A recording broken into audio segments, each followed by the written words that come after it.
Meanwhile, here at home, voters are now wondering what exactly the UK's vote to leave the EU might mean for the 2016 presidential election. First, though, a look at some recent polls. Donald Trump is lagging behind Hillary Clinton in at least some polls. As you can see here, Clinton has something of a 5-point lead in one new general election poll, but by 12 in yet another. Meanwhile, however, our new CBS News Battleground Tracker polls show Hillary Clinton with just a slight edge in key swing states such as Colorado, Florida, Wisconsin, and North Carolina. And it all comes as Clinton is now set to make her first campaign appearance with Massachusetts Senator Elizabeth Warren today in Ohio. And Donald Trump figures to be their target. For more, here's Nancy Cordes in Cincinnati. In the day after the vote, Americans lost $100 billion from our 401ks. At a mayor's conference in Indianapolis, Clinton criticized Trump's cheery reaction to economic turmoil in the UK. When the pound goes down, more people are coming to Turnberry. She suggested those comments were self-serving and unpresidential. We need leaders who put the interests of the American people ahead of their personal business interests. Meanwhile, her campaign rushed to release this new ad. Stocks tank around the world. Brand new sprinkler system, the highest level. He's talking about his new sprinkler system. That will be airing nationally this week. In a volatile world, the last thing we need is a volatile president. Trump's campaign manager, Paul Manafort, argued the Brexit vote and Trump's own rise both reflect a hunger for change.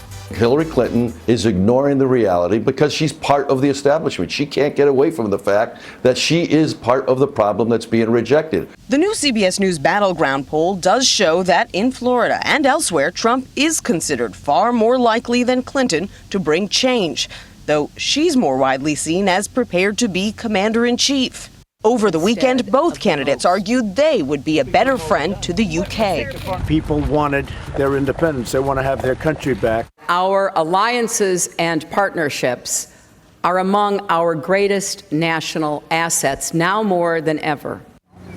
And Nancy is in Cincinnati for us, where Hillary Clinton and Elizabeth Warren again will be making their first joint appearance on the campaign trail later this morning. And Nancy, what is the real significance now of this event? Well, the significance of her appearance with Warren, and this will not be the only event that they do together, is so that the Clinton campaign can hug Elizabeth Warren close. That way, if Hillary Clinton doesn't end up selecting Elizabeth Warren as her running mate, they can show that there's no bad blood between the two, that Hillary Clinton is clearly a big fan of Elizabeth Warren's.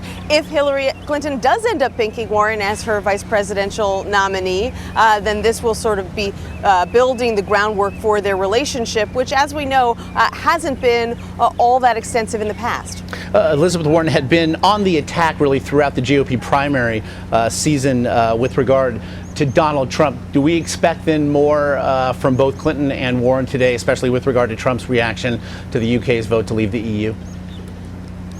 Absolutely. They are both going to go on the offensive. They are going to call his reaction to Brexit reckless.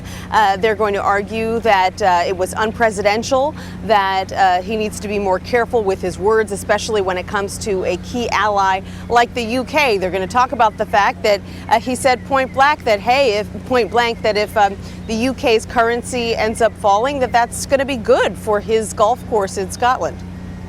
Nancy Cordes there in Cincinnati for us. We appreciate it. You're welcome.